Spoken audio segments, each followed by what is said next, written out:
Do të kisha një reagim shumë miqësor, me thënë drejtën edhe me zotin Leskaj, po edhe me zonën Tabagu. Me zotin Leskaj, natyrisht kemi ndarë vite boll këtu në pozicione ndryshme, edhe në pozicionin e kryetarit kontrollit lartë shtetit, po edhe në pozicionin e deputetit.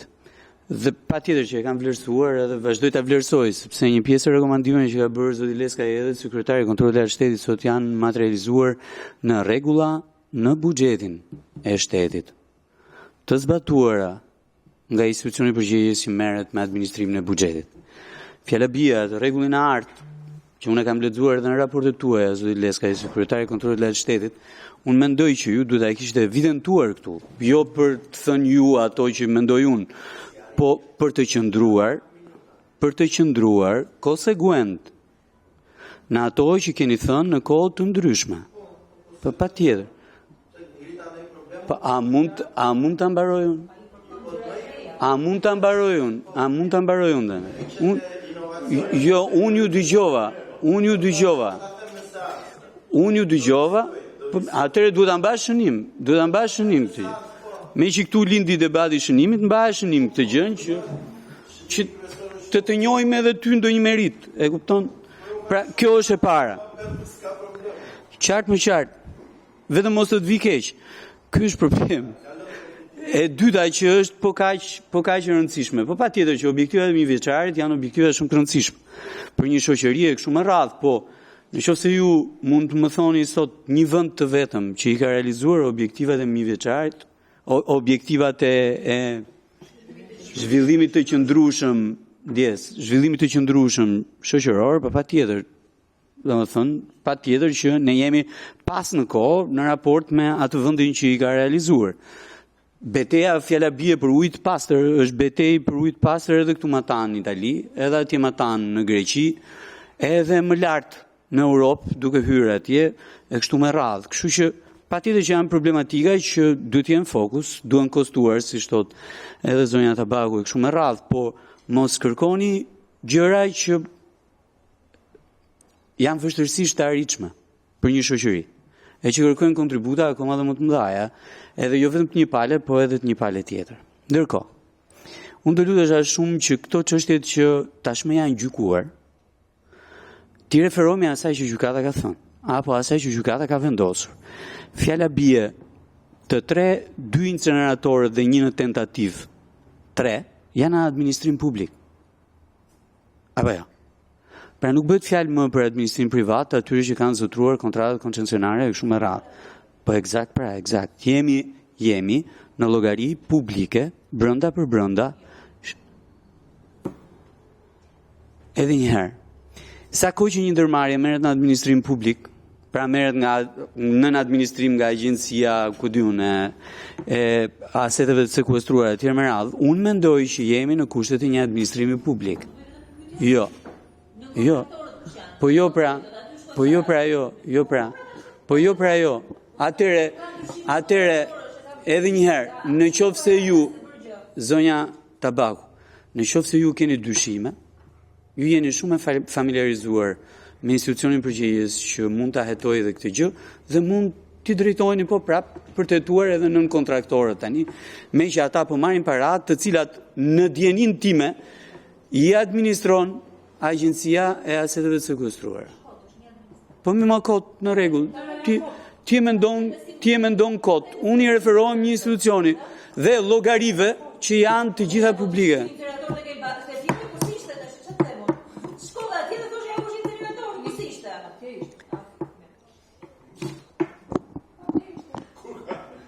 Në fier. Po pse që është një kot? Se mira ajo e ka, asaj i shkon, s'ka asnjë të problemi.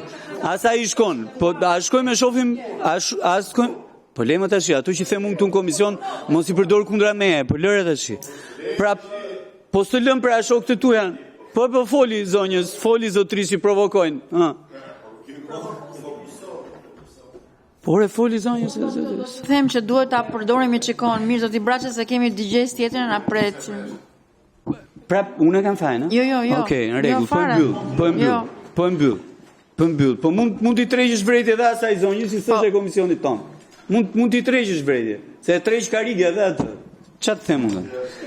Tani të vim këtë çështja që kishim për të diskutuar. Shikoni.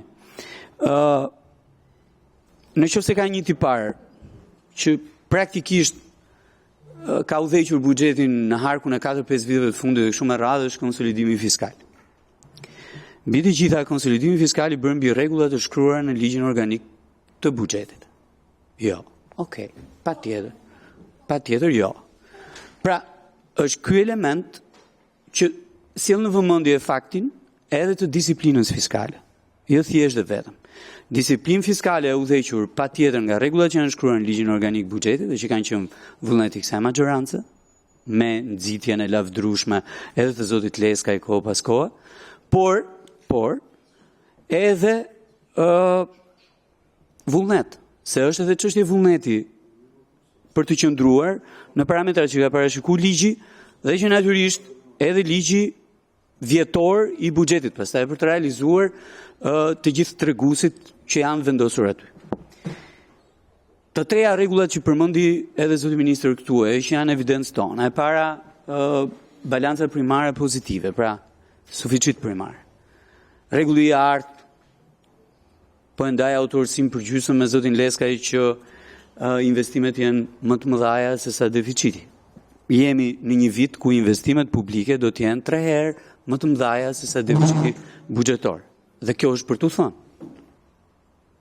Sepse sjell në vëmendje faktin që ai borxh që merret, aq sa që merret, shkon në mënyrë të konsiderueshme tek investimet publike, të cilat përballohen edhe nga të ardhurat argëtuara nga buxheti i shtetit. Pra, janë ca rregulla që demonstrojnë fort ka humb pozitiv të sjelljes se një administratë në raport me ato që janë edhe tavane dhe dysheme të rregullave të buxhetit shtetit të zbatuara në harkun e këtyre viteve.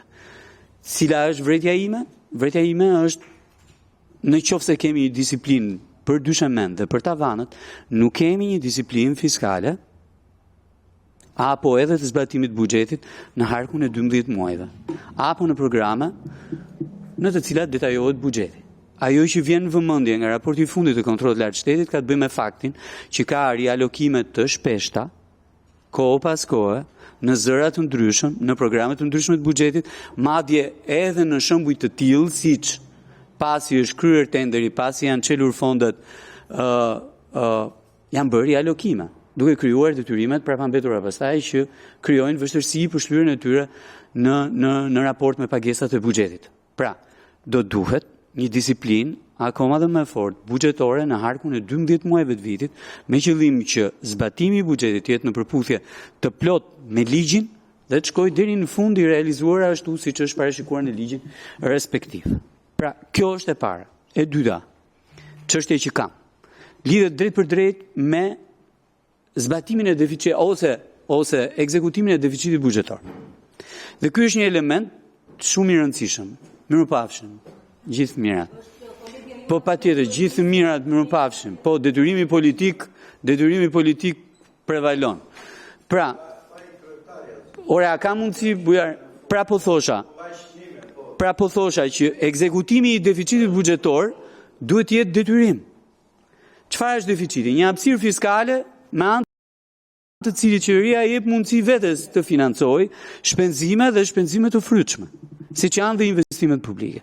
Atëherë, unë mendoj që ne nuk kemi ndonjë përfitim në momentin që nuk realizojmë deficitin buxhetor. Pra nuk ekzekutojmë këtë hapësirë fiskale që marrim në buxhetin e shtetit.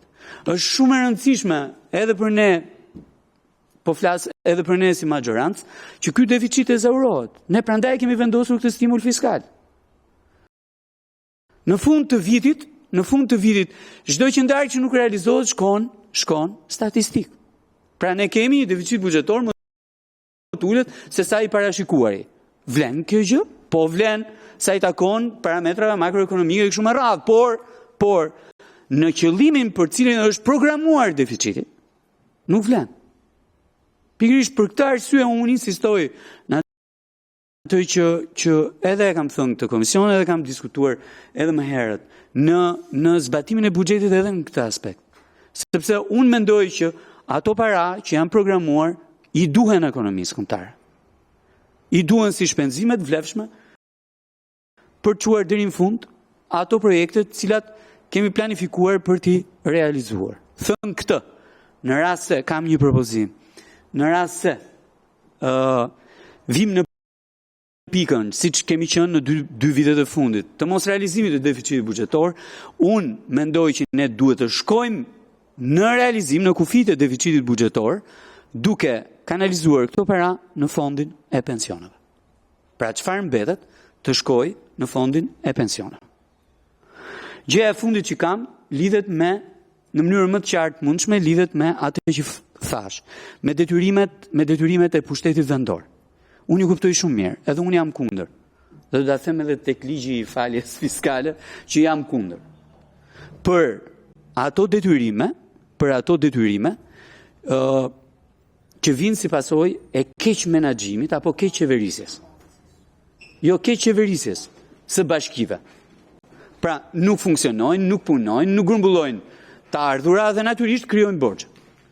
Pra për këto detyrime edhe unë jam kundër që të rishihen për tu falur. Jam kundër. Domethënë, çdo detyrim që vjen, që krijohet si rezultati i keq qeverisjes, unë jam kundër që të shuhet apo kundër që të falet. Ama për detyrimet të trashëguara nga një mënyrë tjetër e qeverisjes së pushtetit vendor, që ishte ndarë me komunat vogla, pa burime ekonomike, në për zonat të thella e kështu me radhë që u trashëguan tek bashkitë, tani ka ardhur momenti për të parë. E mbi gjitha për të parë në ato bashki që kanë vështërsi sa i takon burimeve. Dhe në krahun tjetër, detyrim që kanë vështërsi sa i takon burimeve.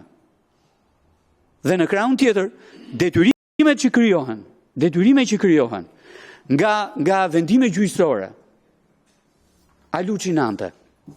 Tani, sot bashkia e Divjakës është ngarkuar me një detyrim që është 450.000 euro një herësh.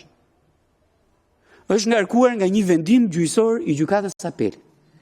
Dhe po ti hysh në thelb, pse është e dhimbshme gjëja, por nuk mund të ngarkohet bashkia me këtë gjë. Një udhëheqës i madh politik që bën dhe avokatin, ka vajtur në gjykat dhe ka paditur bashkinë pse nuk ka pasur kull në një vit të caktuar dhe në atë vit të caktuar ka humbur jetën një njeri në det. Tani unë e kuptoj është e dhimbshme gjëja, po jo të kthehet në përfitim për avokat. Kjo gjë. Dhe në kurrizë të bashkive, këto lloj detyrimesh apo këto lloj procesesh kërkojnë asistencë nga zyrat specializuara të shtetit për të mbrojtur atë që është e vërtetë dhe që është e drejtë, pa më të voglin diskutim, por që sot vën në vështirësi një bashki të vogël, siç është ajo bashkia e Divjakës. Dhe në krahun tjetër, bashki të cilat kanë treguar vullnet për të shlyer borxhet apo detyrimet e prapambetura duhen ndihmuar. Po ju marr një shembull. Kemi pasi kolegën e këtu që pastaj lëvizi u bë kryetar bashkie. Është kolegu jon Ilir Xhakolli që është kryetar i bashkisë Pogradec. Ka që ditën që ka hyrë në atë bashki, e deri sot që merret të shlyejë borxhe e trashëguara. Dhe ka që nga ajo ditë e deri sot që nuk merr dot frym. Dhe ka një kërkesë u bën 8 vite, 6 vite që kërkon vetëm një gjë, ore më ndihmoni të shlyej këto borxhe. Se nuk po dal dot nga rrethi. Nuk po dal dot. Dhe pavarësisht se Pogradeci është një bashki me burim, në momentin që demonstrohet vullnet për të administruar mirë nga pikpamja fiskale, duhen ndihmuar këto bashki. Sepse kur nuk ka për t'i ardhur radha që të dalin nga i borxh. Nuk ka për t'i ardhur. Kështu që ju vërtet thatë që kërkohet një vendimarrje politike, unë besoj që do na keni krah për ta shtyrë këtë si vendimarrje politike për t'i dhënë një zgjidhje përfundimtare këtij problemi. Faleminderit.